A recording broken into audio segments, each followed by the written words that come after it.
nama saya Nur Karimah, NIM 2264100448. Di sini saya akan memaparkan beberapa materi yang saya dapatkan dari mata kuliah Manajemen Ekspor dan Impor. Yang pertama ada perizinan ekspor dan impor. Perizinan ekspor dan impor adalah izin resmi yang dikeluarkan pemerintah kepada pelaku usaha untuk melakukan kegiatan ekspor dan impor. Kementerian Perdagangan memiliki sistem perizinan perdagangan yang disebut INATRADE sebagai unit yang mengelola perizinan perdagangan bagi eksportir maupun importir berdasarkan pada Peraturan Menteri Perdagangan Republik Indonesia Nomor 28/DAG/per/6/2009. Dalam mendukung Peraturan Presiden Republik Indonesia Nomor 10 Tahun 2008, sistem perizinan pada sistem INATRADE berupa dokumen-dokumen perizinan perdagangan yang terhubung langsung dengan Sistem Nasional Single Window, di mana seluruh dokumen-dokumen yang berkaitan dengan aktivitas ekspor dan impor akan terhubung pada satu pintu. Tujuan utama perizinan ini adalah mengendalikan, mengawasi, dan mengatur aliran barang lintas batas negara agar sesuai dengan regulasi dan kebijakan pemerintah, serta untuk mencapai tujuan ekonomi dan keamanan nasional. Perizinan ekspor dan impor juga berfungsi sebagai identitas wajib bagi eksportir dan importir. Misalnya melalui angka pengenal importir atau (API) dan angka pengenal eksportir atau AP, serta dokumen lain yang diatur dalam peraturan perundang-undangan. Selanjutnya ada persyaratan perizinan ekspor dan impor. Yang pertama ada persyaratan umum ekspor. Yang pertama, ada memiliki nomor induk pokok wajib pajak atau NPWP. Yang kedua, ada memiliki surat izin usaha perdagangan atau SIUP. Yang ketiga, ada memiliki nomor induk berusaha atau NIB yang diperoleh melalui sistem OSS.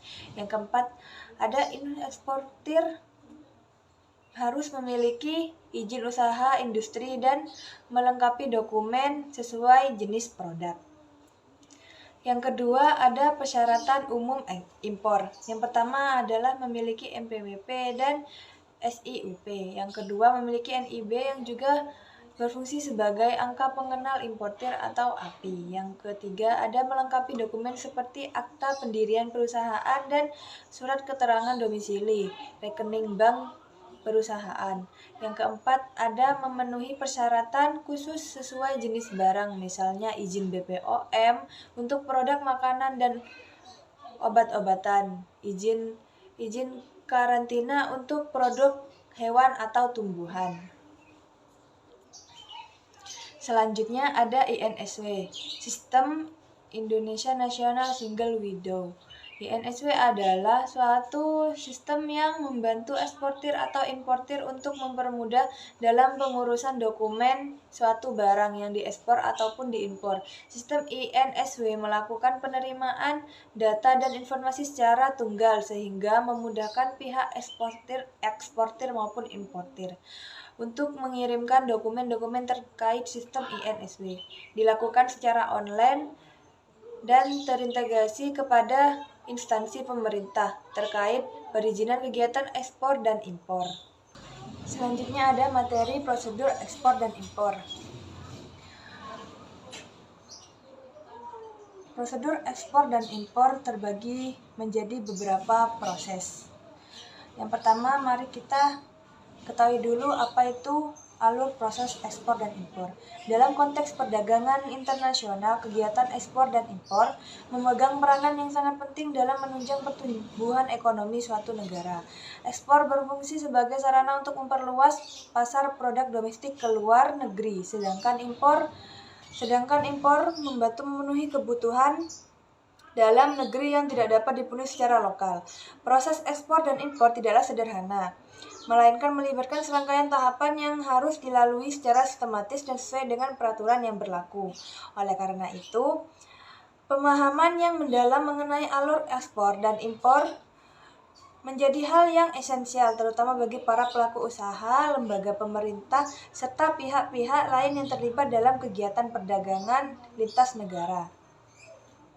Alur proses ekspor dan impor merupakan sesuatu yang harus dilakukan sebelum melaksanakan kegiatan ekspor maupun impor. Alur proses yang dilalui pada umumnya dapat dibagi menjadi 4, yaitu 1. Persiapan administrasi. Yang kedua ada persiapan legalitas. Yang ketiga ada persiapan fisik barang. Yang keempat ada peralatan operasional. Prosedur ekspor secara umum. Yang sebelum kita hendak mengekspor satu barang atau jasa, ada beberapa langkah yang harus dilaksanakan. Berikut dasar-dasar tata cara mengekspor barang atau jasa. Yang pertama ada surat kontrak penjualan atau proses kontrak penjualan. Yang kedua ada penerbitan jaminan pembayaran surat importir kepada eksportir atau proses pembukaan letter of credit atau LNC. Yang ketiga, ada penerbitan dokumen penggapaian atau pengiriman atau proses pengiriman kargo. Yang keempat, ada pembayaran dokumen penggapaian atau klaim pengapalan atau klaim barang yang dibayar oleh importir atau proses renegosiasi dokumen pengapalan ekspor uang yang telah dibayarkan importir ke bank. Yang kedua, ada prosedur impor secara umum. Yang pertama ada data identifikasi barang atau jasa yang diimpor. Tentukan jenis barang atau jasa yang Anda impor dan pastikan Anda memahami persyaratan dan peraturan yang berlaku pada kategori tersebut. Yang kedua ada pelajari ketentuan dan persyaratan impor. Periksa aturan dan persyaratan impor serta negara asal barang atau jasa. Hal ini mencakup tarif-tarif, pajak, perizinan, izin impor, dan peraturan khusus untuk jenis barang atau jasa tertentu. Yang ketiga ada pilih penyedia atau pemasok. Identifikasi penyedia atau pemasok layanan yang sesuai dan berwenang di negara asal barang atau jasa. Pastikan untuk menjaga reputasi dan kualitas produk atau layanan yang Anda tawarkan. Yang keempat ada penyusunan perjanjian atau kontrak. Jika perlu, buatlah kontrak atau perjanjian dengan pemasok yang mengatur semua aspek impor, termasuk harga, kualitas, jadwal pengiriman, dan ketentuan lainnya. Yang kelima, ada pemenuhan persyaratan dokumen. Siapkan semua dokumen yang diperlukan untuk impor, termasuk invoice, packing list, surat keterangan asal, dan dokumen lain yang diperlukan. Selanjutnya ada materi kepabeanan. Kepabeanan berdasarkan definisi yang terdapat dalam Undang-Undang Nomor 10 Tahun 1995 sebagaimana telah diubah dengan Undang-Undang Nomor 17 Tahun 2006 adalah segala sesuatu yang berhubungan dengan pengawasan atas lalu lintas barang yang masuk atau keluar daerah pabean serta pemungutan bea masuk dan bea keluar. Berdasarkan definisi ini, fokus kegiatan utama kepabeanan dapat dibedakan menjadi 2. Yang pertama, fokus kepada kegiatan pengawasan terhadap masuknya barang-barang dari luar daerah pabean atau impor, dan terhadap keluarnya barang-barang ke luar daerah pabean atau ekspor. Fokus kegiatan yang kedua adalah pemungutan pajak-pajak lalu lintas barang berupa bea masuk dan bea keluar. Kegiatan pengawasan menempatkan bea cukai sebagai aparatur border protection atas lalu lintas barang impor dan ekspor. Hal ini adalah sesuai kelaziman internasional yang harus dilakukan oleh setiap negara yang berdaulat. Keamanan dan keselamatan bangsa harus dilindungi dari pengaruh asing melalui barang-barang impor yang berpotensi merusak masyarakat seperti narkoba, psikotropika, budaya asing yang negatif, dan sebagainya. Yang kedua ada daerah pabean, kawasan pabean, dan tempat penimbunan pabean. Yang pertama daerah pabean. Definisi daerah pabean menurut Undang-Undang Kepabeanan adalah Pasal 1, Angka 1 Undang-Undang Nomor 17 Tahun 2006 tentang Kepabeanan. Daerah pabean adalah wilayah Republik Indonesia meliputi wilayah darat, perairan, dan udara, serta tempat-tempat tertentu di zona ekonomi eksklusif (ZEI) dan landas kontinen yang di dalamnya berlaku Undang-Undang Kepabeanan. Cakupan daerah pabean. Yang pertama ada wilayah darat, yang kedua ada wilayah perairan, yang ketiga ada wilayah udara. Kawasan pabean. Kawasan pabean adalah kawasan dengan batas-batas kawasan pabean. Kawasan pabean adalah kawasan dengan batas-batas tertentu di pelabuhan laut, bandar udara, atau tempat lain yang ditetapkan untuk lalu lintas barang yang sepenuhnya berada di bawah pengawasan Direktorat Jenderal Bea Cukai atau DJBC. Tempat penimbunan pabean. Tempat penimbunan pabean adalah bangunan dan atau lapangan penimbunan atau tempat lain yang disamakan dengan itu yang disediakan oleh pemerintah di kantor pabean yang berada di bawah pengelolaan DJBC untuk menyimpan barang yang dinyatakan tidak dikuasai. Barang yang dikuasai negara dan barang yang menjadi milik negara berdasarkan Undang-Undang Kepabeanan. Berikutnya ada kewajiban pabean. Undang-Undang Nomor 10 tentang Kepabeanan yang telah diperbarui dengan Undang-Undang Nomor 17 Tahun 2006 mengatur tentang kewajiban pabean dan pengawasan atas kewajiban pabean. Yang pertama ada pelunasan pajak-pajak. Yang kedua ada penyelesaian dokumen. Selanjutnya ada dokumen impor.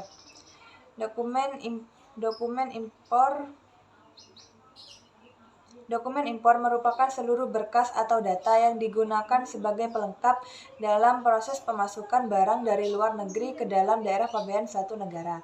Di Indonesia, dokumen impor berfungsi sebagai alat kontrol dan verifikasi yang wajib dipenuhi oleh importir guna memenuhi ketentuan kepabeanan.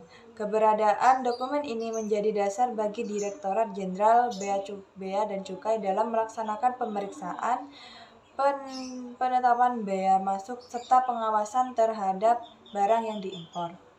Dalam konteks perdagangan internasional, kegiatan impor tidak dapat dipisahkan dari keberadaan dokumen impor, karena peranannya yang sangat penting sebagai instrumen administrasi dan pengawasan oleh otoritas kepabeanan. Dokumen impor menjadi bagian yang tidak terpisahkan dari proses pemasukan barang ke dalam wilayah pabean Indonesia. Berikut adalah dokumen-dokumen yang dibutuhkan dalam proses impor. Yang pertama ada dokumen utama, yaitu ada draft atau Bill of Exchange. Draft atau wesel merupakan dokumen perintah pembayaran yang dapat dinegosiasikan. Dokumen ini dibuat oleh pihak pertama kepada pihak lain seperti bank atau importir untuk melakukan pembayaran sejumlah uang tertentu kepada pihak pertama atau pihak yang ditunjuk. Yang kedua ada Bill of Lading.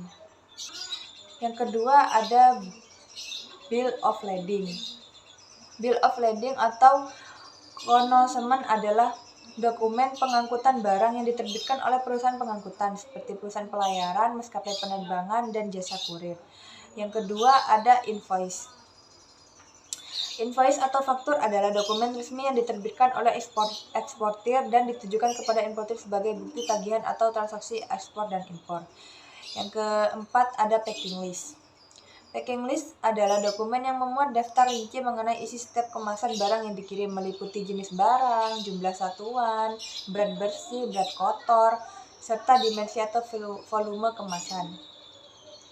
Yang kelima ada Policy Insurance atau Insurance Certificate of Declaration. Policy Insurance atau Certificate of Insurance adalah dokumen resmi yang diterbitkan oleh perusahaan asuransi atau broker asuransi yang memberikan jaminan perlindungan terhadap resiko kerusakan atau kehilangan barang selama proses pengiriman dari gudang penjual hingga gudang pembeli. Selanjutnya ada dokumen pendukung. Dokumen pendukung ada dokumen yang berfungsi melengkapi dokumen utama dalam kegiatan ekspor dan impor. Dokumen ini diperlukan untuk memastikan bahwa barang yang akan dikirim telah memenuhi persyaratan tertentu seperti kualitas, kuantitas, asal negara, status kesehatan, hingga kehalalan produk. Dokumen pendukung itu ada Certificate of Origin atau COO. Yang kedua ada Certificate of Inspection. Yang ketiga ada Certificate of Quarantine. Yang keempat ada Certificate of Fumigation. Selanjutnya ada dokumen tambahan. Dokumen tambahan adalah dokumen yang tidak selalu diwajibkan dalam setiap transaksi ekspor dan impor, yaitu ada Certificate of Analysis atau COA. Yang kedua ada Material Safety Data Sheet. Yang keempat ada brosur dan leaflet. Yang keempat ada weight note. Selanjutnya sistem penjaluran di bidang impor. yaitu ada yang pertama jalur merah. Jalur merah merupakan salah satu mekanisme pelayanan dan pengawasan terhadap pengeluaran barang impor dari kawasan pabean. Yang selanjutnya ada jalur kuning. Dalam sistem penjaluran impor, jalur kuning merupakan salah satu mekanisme pelayanan dan pengawasan atas pengeluaran barang impor dari kawasan pabean. Berbeda dengan jalur merah, dalam jalur kuning tidak dilakukan pemeriksaan fisik terhadap barang, namun tetap dilakukan penelitian terhadap dokumen pemberitahuan impor barang sebelum diterbitkannya surat persetujuan pengeluaran barang. Selanjutnya ada jalur hijau. Jalur hijau merupakan salah satu jalur pelayanan dan pengawasan kepabeanan dalam proses pengeluaran barang impor dari kawasan pabean.